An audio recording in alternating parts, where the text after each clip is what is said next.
Regular সরকার উনি বলছে উনি একটা অন্তর্বর্তীকালীন সরকার, আবারও বলছে অন্তর্বর্তীকালীন সরকারের কোনো মেয়াদ নাই। মেয়াদ আমার ইচ্ছা, আমি যা বলবো বাস্তব। কিন্তু ইউনূস সাহেব তো মেয়াদ তার ইচ্ছা নেয় নাই। উনি বলছে ডিসেম্বর থেকে জুনের মধ্যে নির্বাচন, এটা উনি ফিক্স করছেন।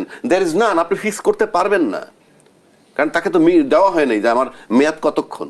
বাট উনি একটা মেয়াদ ফিক্স করছেন, সেটার জন্য সবার কিন্তু কৃতজ্ঞ থাকা উচিত। লড়াই কিন্তু এখন নির্বাচন নিয়ে না, লড়াই ডিসেম্বর থেকে জুন এর ভিতরে। ওনারা বলছেন ডিসেম্বরের মধ্যে, জামাত ইসলাম বলছে যে আমরা রোজার আগে চাই। এখন আসেন এই সরকারটাকে সে যে নির্বাচন দিবে, তারিখটা কেন চাচ্ছে সেটা একটু পরে আসি। তার আগে আসি যে এই মুহূর্তে যদি নির্বাচন হয় দুদু ভাই, কোনো সন্দেহ নাই, আমার ব্যক্তিগত ধারণায় এই মুহূর্তে নির্বাচনে বিএনপি আমার মনে হয় 260-70টা সিট 80টা সিটও পেয়ে যেতে পারে আজকে পর্যন্ত যে অবস্থা। কিন্তু নিশ্চয়ই উনি বিশ্বাস করবেন যে গণতন্ত্রে কিন্তু একটা শক্ত বিরোধী দল দরকার। তো এই মুহূর্তে যদি নির্বাচন হয়ে যায় আর 280টা সিট যদি দুদু ভাই আপনারা পেয়ে যান, তাহলে আপনারা কি আমাদের রাখবেন দেশে, নাকি একটু বেপরোয়া হয়ে যাবে? এই প্রথম ক্ষমতা বিএনপি যাচ্ছে না, সেটা বলছি না, শক্ত বিরোধী দল তো থাকবে না, তাইলে আপনার কেমন চেহারা দেখবো? আমি এটা এমনি করলাম, মানে একটা শক্ত বিরোধী দল দরকার। সেই শক্ত বিরোধী দলটার প্রতি কিন্তু তাদের কোনো গুরুত্ব নাই, ইনফ্যাক্ট সেই লক্ষ্যেও কাজ করা দরকার, কারণ চেক অ্যান্ড ব্যালেন্সের। এইবার আসেন, এই সরকারকে কিন্তু এমন কেউ নাই সহযোগিতা করে নাই, দল মত নির্বিশেষে, নাকি একেবারে চাষা পোষা ছাত্র সমাজ সবাই বসাইছে তাকে ক্ষমতায়।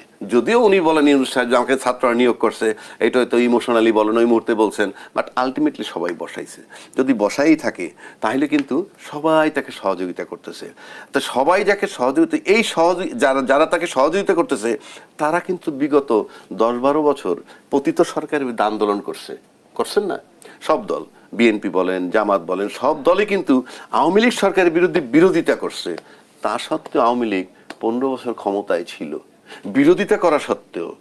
আর এখন সবাই একে সহযোগিতা করতেছে, তাতে 10 মাস এসে বেসামাল হচ্ছে কেন? সহযোগিতাটা কোথায়? এই যে রেগুলার সরকারের কথা বলছেন যে উনি রেগুলার মতো চলেন, ইউনূস সরকার যে মাঠে আসার পর 200-250 দাবি নিয়ে আসে মাঠে, এবং এরা কিন্তু প্রত্যেকেই দলীয় ব্যানারের।